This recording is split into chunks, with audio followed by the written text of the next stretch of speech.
Maha News TV electronic media కేంద్ర కార్యాలయంపై కేటీఆర్ సహచరులు గాని రౌడిజం పేరుతో గుండాయిజం పేరుతో దాడి చేయడం సిగ్గుచేటు.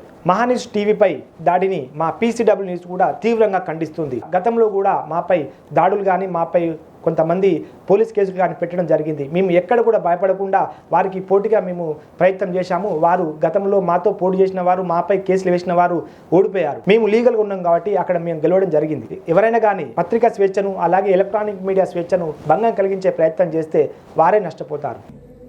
ఫోన్ ట్యాపింగ్ చేసి లాస్ట్కు భార్యాభర్తల యొక్క సంభాషణ కూడా ఫోన్ ట్యాపింగ్ చేసిన వ్యక్తులు ఈరోజు కేటీఆర్కు ఫోన్ ట్యాపింగ్లో భాగస్వామ్యం ఉన్నది అని చెప్పి ఓదికి అందరూ కూడా ఫోన్ ట్యాపింగ్ గురి అయిన ప్రతి ఒక్కరు వచ్చి కంప్లైంట్ చేస్తుంటే మరి మహా టీవీ ఉండి ఆ విషయాన్నే తన బాధ్యతగా మరి ఏదైతే సిట్ వాళ్ళు ఎంక్వైరీ చేస్తున్నారో దాన్ని మనము ప్రజల దృష్టికి తీసుకోవాలని చెప్పి ప్రయత్నం చేసిన భాగంలో మహా టీవీ యొక్క కేంద్ర కార్యాలయంపై కేటీఆర్ యొక్క సహచరులు ఒక గుండాయిజం రౌడీజం తోటి దాడి చేయడం అనేది ఇది అప్రజాస్వామికం. వాళ్ళు మీరు ఒకసారి చూస్తే ఆ చంద్రశేఖరరావు కుటుంబ సభ్యులందరికీ ఒక అలవాటు ఉన్నది.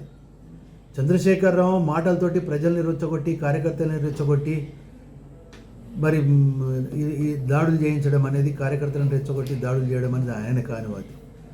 అదేవిధంగా హరీష్ రావు వాళ్ళ అల్లుడు చూస్తేనేమో తెలంగాణ ఉద్యమం ముసుగుల్లో మరి ఆంధ్ర భవన్ మీద ఆ రోజున్న సమైక్య ఆంధ్రప్రదేశ్లో ఉన్న ఢిల్లీలో ఉన్న ఆంధ్ర భవన్ మీద ఆంధ్రప్రదేశ్ భవన్ మీద మరి ఎవరైతే అక్కడ ఓఎస్డీగా ఉన్న చందర్రావు ఒక దళితుడు అని కూడా చూడకుండా భౌతికంగా ఏ విధంగా దాడి చేసిండో మన అందరికీ తెలుసు. అంటే వీళ్ళ ప్రజలు అంటే ఏదైతే వీళ్ళు చేసిన తప్పులను మరి అధికారులు కావచ్చు లేదా మీడియా కావచ్చు బయట పెడితే మీడియా అనేది కూడా చూడకుండా కూడా దౌర్జన్యం చేయడము, భయభ్రాంతులు గురి చేయడము ఆనవాయితీగా వస్తుంది. దీన్ని ప్రతి ఒక్క ప్రజాస్వామ్యవాది కూడా ఖండించవలసిన అవసరం ఉంది. వాళ్ళ బాధ్యత. ఒకవేళ ఇట్లా ఏదైనా పత్రిక కానీ టీవీ ఛానల్ కానీ తప్పుడు సమాచారం చేస్తే చట్టపరమైన చర్యలు తీసుకునే అవకాశం ఉన్నది. చట్టపరంగా తీసుకోండి, లేదా పోలీస్ స్టేషన్ పోయి కేసు పెట్టండి. మీ యొక్క నిజాయితీని మీరు నిరూపించుకోవడానికి ప్రయత్నం చేయండి.